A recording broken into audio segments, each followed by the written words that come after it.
जय माता दी। श्री हरि ज्योतिष केंद्र में आपका स्वागत है। आप सभी को नवरात्रों की हार्दिक बधाइयाँ।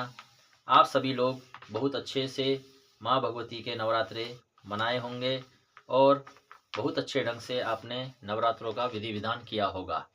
अब मैं आपके सामने सोमवार के व्रत के बारे में कुछ बातें बताने जा रहा हूँ, क्योंकि किसी ने मुझे सोमवार के व्रत के बारे में पूछा, इसलिए मेरे को लगा कि लोग बहुत भ्रमित होते होंगे कि सोमवार का व्रत कैसे रखना है। इसलिए मैं आपको बता रहा हूँ कि सोमवार का व्रत बहुत से लोग शादी के लिए, कन्याएं तो खासकर विवाह के लिए ही रखती है। 16 सोमवार सबसे प्रसिद्ध व्रत है अपने में। मगर सोमवार व्रत का आपके चंद्रमा से भी संबंध रखता है, क्योंकि चंद्रमा का जो जो चंद्रमा का स्वामी उसे सोम भी कहते हैं। इसलिए सोमवार का चंद्रमा से भी संबंध होता है और चंद्रमा का मन से संबंध होता है। इसलिए किसी व्यक्ति का मन अगर अशांत रहता है, भ्रमित रहता है या मन किसी काम में नहीं लगता है, वह व्यक्ति भी सोमवार का व्रत रख सकता है। सोमवार का व्रत शिव भगवान को अति प्रिय है, क्योंकि सोमवार शिव जी की ही पूर्ण बार है। इसलिए अगर आपकी जन्म कुंडली में चंद्रमा दूषित है या पाप ग्रह है, शनि राहु केतु के साथ दृष्ट है या उसके साथ बैठा हुआ है, या चंद्रमा आपके छठे, आठवें या 12वें भाव में विराजमान है, तो आप सोमवार का व्रत प्रारंभ कर सकते हैं। जो यह शुक्रवार है, शुक्ल पक्ष है, इससे आप सोमवार का व्रत प्रारंभ कर सकते हैं, क्योंकि किसी भी शुक्रवार से ही, शुक्ल पक्ष से ही सोमवार का व्रत आपने रखना है।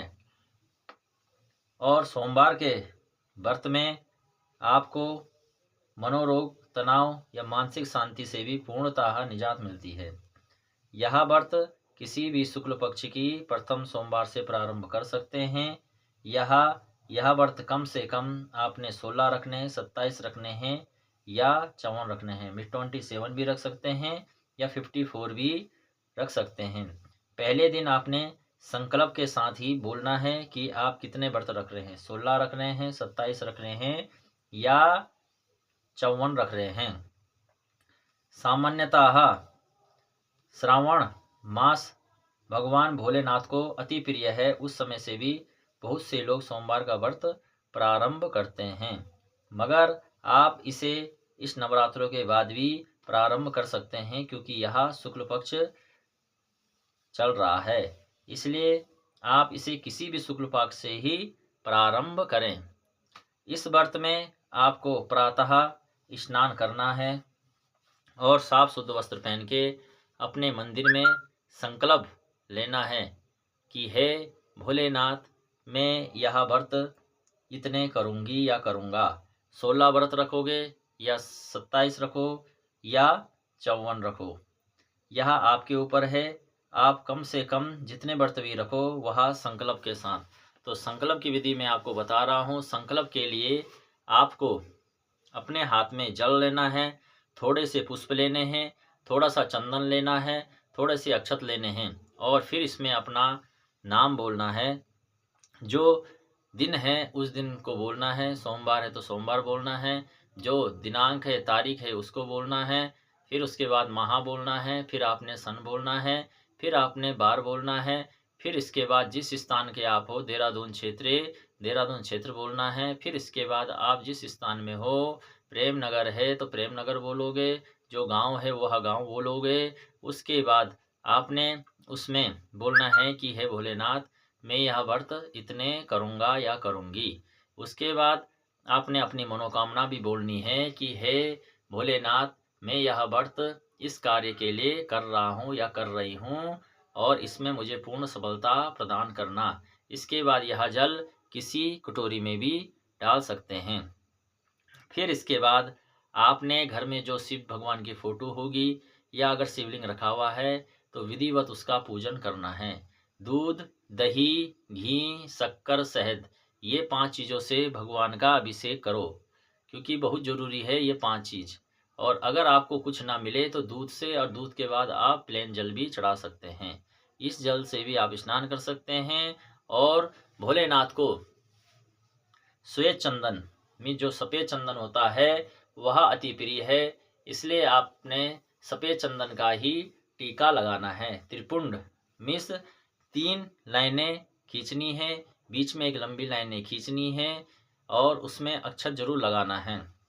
अक्षत का मतलब है जो चावल टूटे हुए ना हो उन्हें अक्षत बोला जाता है, वह जरूर लगाएं। इसके बाद आपने सफ़ेद पुष्प भगवान शिव को अति प्रिय है, और सफ़ेद पुष्प वेलपत्री अगर मिल सके तो बहुत अति उत्तम, तो वेलपत्री जरूर चढ़ानी है। हो सके तो 108 वेलपत्री आप पहले ही दिन तोड़ के रख लें, नहीं तो कम से कम 11, 21, 51 जितनी आपको हो सके उतनी वेलपत्री रख दे। अगर वेलपत्री आपको मुनासिब ना हो तो आप एक वेलपत्री चढ़ा के भी अपना व्रत पूर्ण कर सकते हैं। और इसके बाद आपने पूरे दिन फलाहार का ही व्रत रखना है। अगर आप फलाहार का व्रत रख सकते हैं तो फलाहार का रखें, नहीं तो आप जल वाला व्रत भी रख सकते हैं। आपने पूरे दिन जल ही पीना है और चाय भी पी सकते हैं। मगर अगर आपको कोई दिक्कत है, समस्या है, परेशानी है, तो आप पूर्णतः दिन में फलाहार कर सकते हैं। बहुत से लोग आलू खाते हैं, बहुत से लोग मखाने खाते हैं, काजू किशमिश खाते हैं। जो आपको लगता है वह आप खा सकते हैं। इस और व्रत में सिंधा नमक का प्रयोग होता है, इसलिए सिंधा नमक का ही प्रयोग करें, क्योंकि व्रत में सिंधा नमक के प्रयोग करने से व्रत खंडित नहीं होता है। और ओम नमः शिवाय का जाप करें। व्रत के दिन आप नमक रहित भोजन ही करना चाहिए, इसलिए अगर आपको नमक जरूरी है तभी आप नमक खाएं, नहीं तो नमक रहित भोजन ही करने का प्रयास करें। शाम के टाइम आप कोई भी मीठा भोजन बना सकते हैं, रोटी गुड़, रोटी चाय, खीर के साथ। भगवान शिव को खीर अति प्रिय है, इसलिए शाम को आप खीर का भोग लगाएं।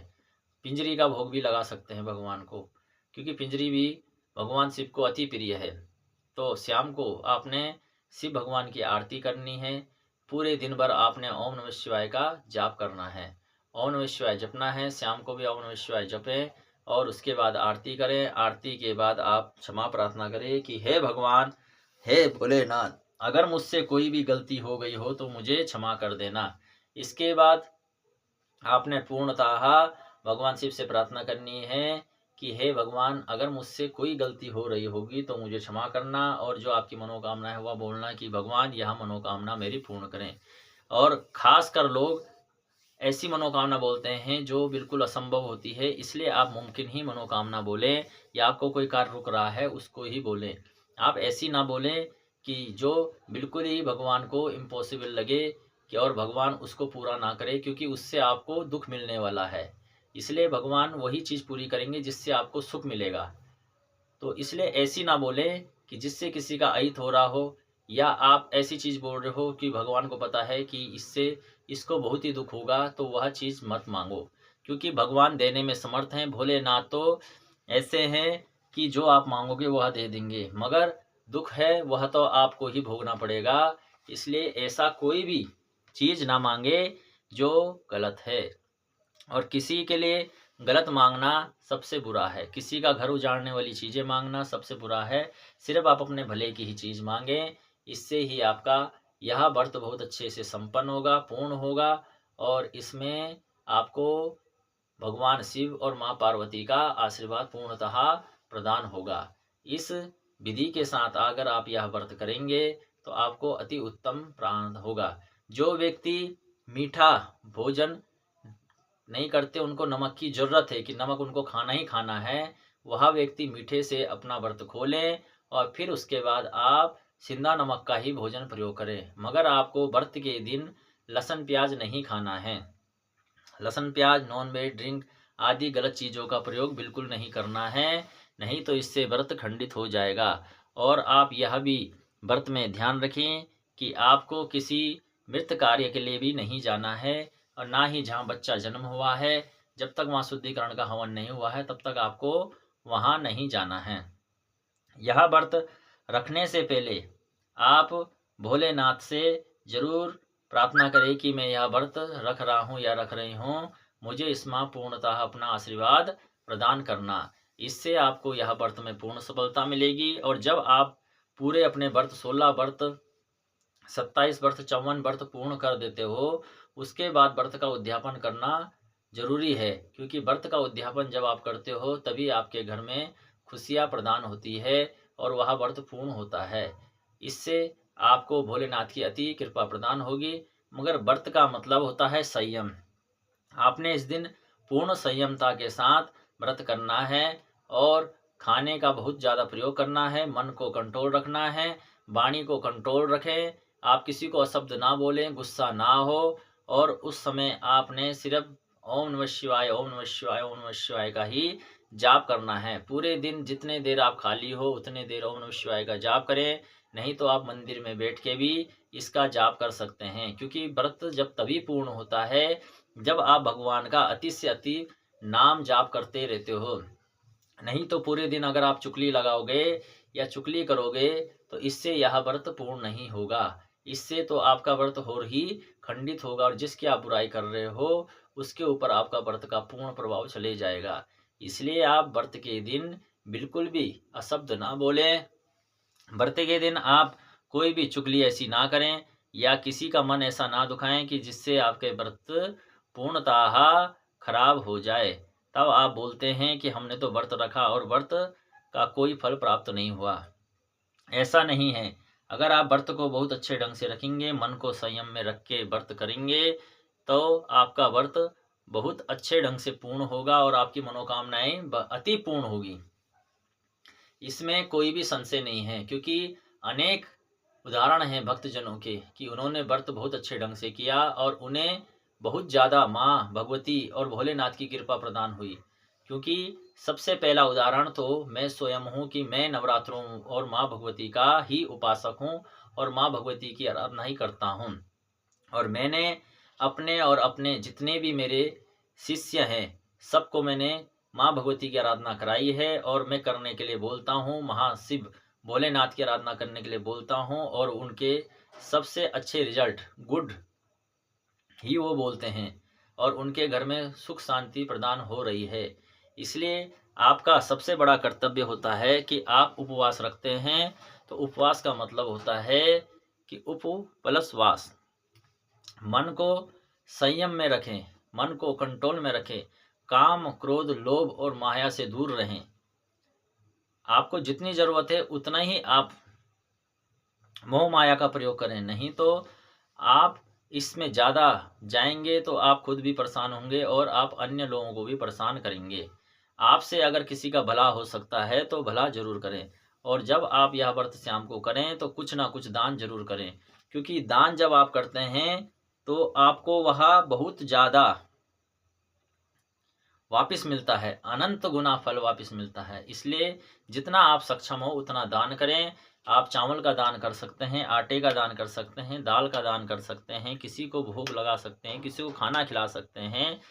और आपको अधिक से अधिक यह देखना है कि मैं सफ़ेद वस्तु का ही दान करूं। वह सबसे प्रिय होता है कि सफ़ेद वस्तु दान करें। किसी को सफ़ेद वस्त्र दान कर सकते हैं, कुर्ता दान कर सकते हैं। अगर पॉसिबल ना हो तो सिर्फ आप चावल ही दान करें। इससे आपके ऊपर भोलेनाथ की अति कृपा होगी और भोलेनाथ आपके ऊपर बहुत प्रसन्न होंगे। मगर आपने शिवलिंग में जल जरूर चढ़ाना है क्योंकि भोलेनाथ के लिए शिवलिंग अति प्रिय है। तो इसलिए आप शिवलिंग में जाएं, जल चढ़ाएं और वहाँ पर ओम नमः शिवाय का 108 बार जाप जरूर करके आएं। क्योंकि 108 ही पूर्णता है और इससे अधिक कर सको तो बहुत अच्छा। यह आपके जीवन को, मन को संकटों से दूर करेगा और पूर्णतः प्रदान होगा। जय माता दी। अगर आपकी यह वीडियो अच्छी लगती है तो आप इसे सब्सक्राइब करें, लाइक करें और शेयर करें। शेयर करने से आप धर्म के प्रति आस्था बनाते हैं और किसी को ज्ञान की ज़रूरत है तो उसे प्रदान करते हैं और आप धर्म में अपना भागीदार बनते हैं। क्योंकि एक बूंद बूंद करके ही घड़ा बढ़ता है। इसलिए आप एक बूंद डालेंगे तो ओ को आपको अनंत गुना प्राप्त होगी। न इसमें आपका कुछ नहीं लगता है, सिर्फ आपका एक लाइक और एक शेयर ही लगता है और वह धर्म के नाम में अनंत गुना फल आपको वापस प्रदान होता है। जय माता दी, जय महाभगवती। हे नमः शिवाय, ओम नमः शिवाय, ओम नमः शिवाय, ओम नमः शिवाय, ओम नमः शिवाय, ओम नमः शिवाय।